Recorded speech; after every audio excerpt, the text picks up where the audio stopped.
I love it. I love being able to be a bastard every once in a while.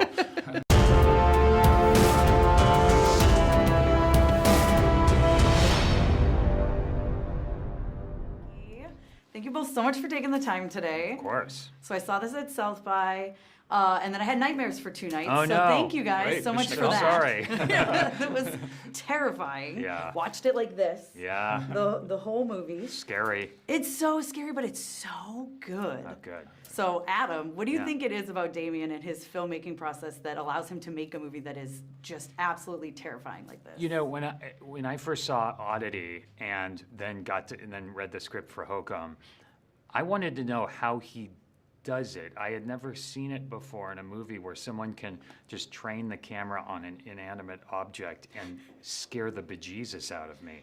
He just sits there looking at something that is not alive, that isn't a living thing, and is able to scare you. He does it in this movie as well. Mm-hmm. And it's all about the context he builds around it and the story. It's really a new move and something new in a horror movie that I'm still trying to figure out how he does it.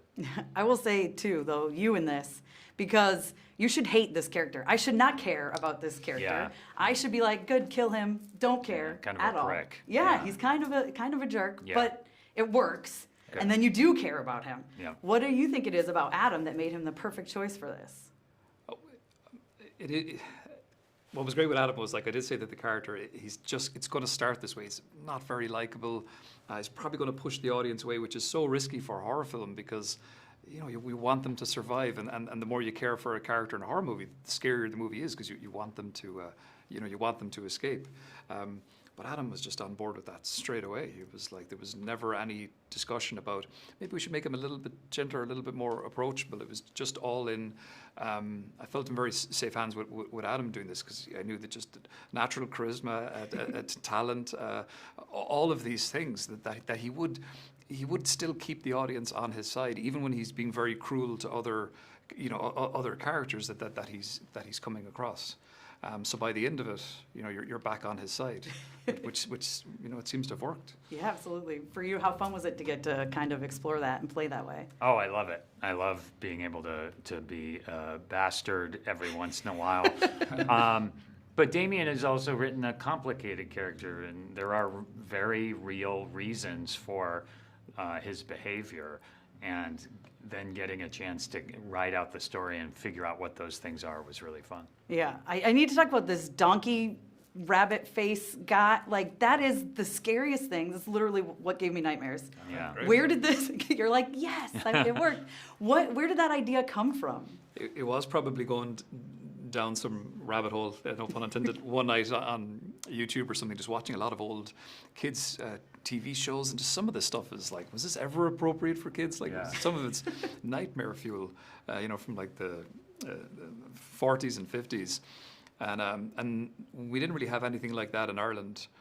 So it felt like, and because I knew it was going to be an American protagonist, I said, well, this could be cool to bring something like that and work it into the film. So that's really just where that idea started. Almost this kind of old found footage, kind of weird TV character that's following him around somewhat. God, it's so scary. Yeah. And the Honeymoon Suite in general is just terrifying. Yes. I can't imagine like acting in it. What was that like for you? Did anything ever startle you when you were in there? It was scary, and at that point in the movie, we had 3 weeks where it was just me in a room alone. So the room kind of acted as another character to act with, and it was great because it was designed so brilliantly. And by the way, the lights never went any brighter than they are in the movie. It was dark in there the whole time. So it was scary in there, and it was so beautifully, the set was beautifully designed and decorated, so there were all these little details. I was still discovering things like 3 weeks in. Even like the little cherub guy. Yeah. Like, I was like, this is terrifying. Yeah. How fun is it for you to stick that stuff in a set? Oh, I love that. Yeah, I love all that detail. I work with Paul McDonald, who did the Wooden Man for Oddity, so I got to work with Paul again, and he built all these strange little things that just, just because Adam's character is on his own for so long, it's like you need not something to interact with, but to feel like something is watching him. So all these paintings and little figures, they add a little bit of a spooky element to it. It's so good. Yeah. I loved it. I can't wait to see it again Great, and again. thank you. I can't wait to go see it in theater with audiences who don't know what is coming. Yeah, great. it's fun. Oh, it's terrifying. fun. well, thank you guys so much for Thank your time. you. I really Thank you. appreciate it. Thanks. Congratulations. Thank you.